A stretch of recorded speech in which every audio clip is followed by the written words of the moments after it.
Ticket কেটে আসছে BPL দেখার, আইসার নাটক সিনেমা মারামারি দেখতেছে। এটা খুবই দুঃখজনক। এজ এ ক্রিকেট ফ্যান হিসাবে আমাদের কাছে এটা খুবই ন্যাক্কারজনক ঘটনা। আরে ভাই, আপনারা কি প্লেয়ার হয়েছেন কাদের সাপোর্টে? কাদের সাপোর্টে প্লেয়ার হয়েছেন? আমরা সাপোর্ট করি রেখে তো আজকে বাংলাদেশ ক্রিকেট আসছে এত দূর।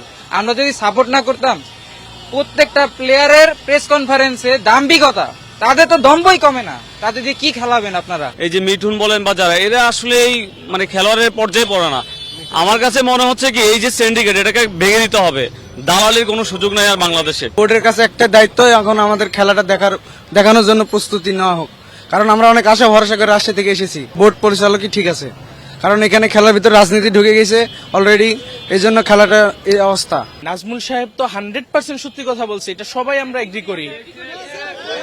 আপনি ভোট নেন বা প্রয়োজনে বিসিবির কমেন্ট বক্স কিংবা তাদের এই নিউজ মিডিয়া নিউজ ফিডের আপনি অনলাইনের একটু কমেন্ট গুলা চেক করেন, আপনি বুঝতে পারবেন যে মানুষ আসলে কাদেরকে সাপোর্ট করতেছে। পুরো বিষয়টা তাদের জন্য তামাশা, আমাদের জন্য হতাশাজনক। তা আমরা কষ্ট পেয়েছি, তারা কিন্তু কষ্ট পায়নি। বোর্ড পরিচালকও পায়নি কিংবা খেলোয়াড়রা পায় না, তারা কিন্তু 5 স্টার বলার ঠিকই আনন্দ করতেছে। আর বোর্ড পরিচালকরা কিন্তু ঠিকই বসে আছে, কিন্তু আমরা কোথায় আছি? রাস্তায়। আমরা কোথায়? রোদে। তারা কোথায়? এসির ভিতরে। সানবিট সব দিবে সামাল। সানবিট ম্যাজিক প্রেস ডিশওয়াশিং এর মাথা ঘোরানো সলিউশন। একজন ক্রিকেট ফ্যান হিসেবে আজকের ঘটনার জন্য খুবই মর্মাহত, এবং আমরা যে আর্থিক ক্ষতি, সময়ের যে ক্ষতিটার মধ্যে পড়লাম, এটার দায় কি বিসিবি নিবে?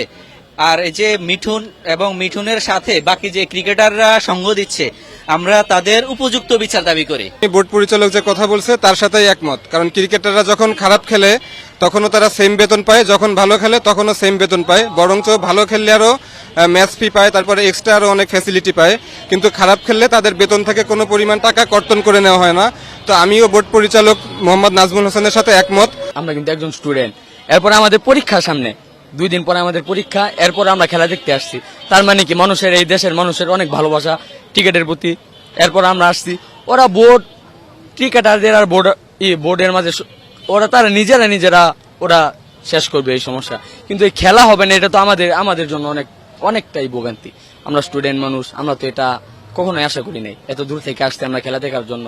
ওটা ওরা নিজেরা বুঝুক, আমাদের তো এতে কোনো সমস্যা নেই। কিন্তু আমার এই বিষয়ে